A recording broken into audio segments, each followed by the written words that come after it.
All right. So have you ever had to work with a client who's using like a really old version of Acumatica and they need some kind of change?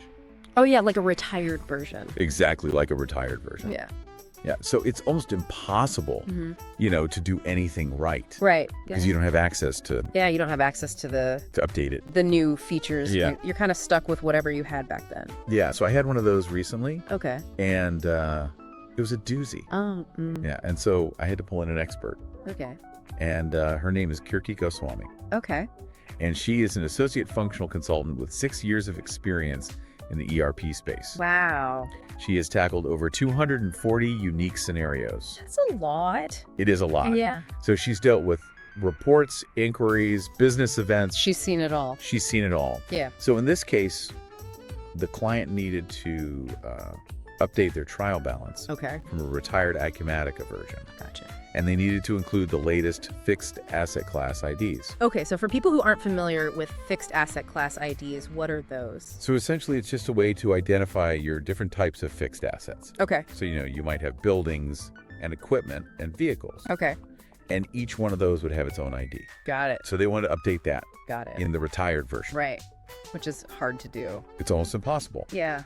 So Kirti, she found a workaround. Okay. She temporarily changed the asset class ID in the retired version to a new one. Okay. And when she did that, it triggered a specific pop-up notification in the system. Got it. But here's the key. Okay. She only changed the GL accounts. Okay. She didn't change any of the parameters. Oh, so she just kind of redirected Yeah. where the money was going, essentially. Exactly. Okay. Interesting. And then she saved the changes Okay. and then switched the asset class ID back to the original. Oh, wow. Yeah, so by doing that, it forced the system to update the fixed asset class ID in the transaction history. Isn't that clever? Very clever. Yeah, so I mean, it's just like a little Digital sleight of hand. Yeah, a loophole. Yeah, it's great. Yeah, that's really cool. So yeah, she's part of a great team over at Tiana Solutions. Okay. They're the largest services partner with Acumatica Cloud ERP. Wow.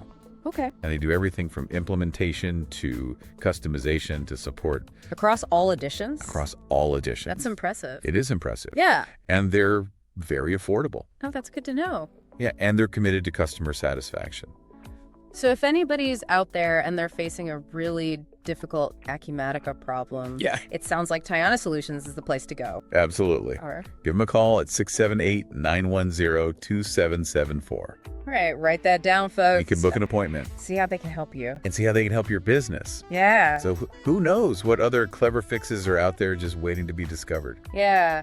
What other loopholes are hiding in Acumatica? That's what I want to know. All right, well, this has been very insightful. I'm glad. I'm sure our listeners will appreciate these tips. I hope so. Yeah, thanks for having me. Thanks for coming. All right, take care. You too. Bye. Bye.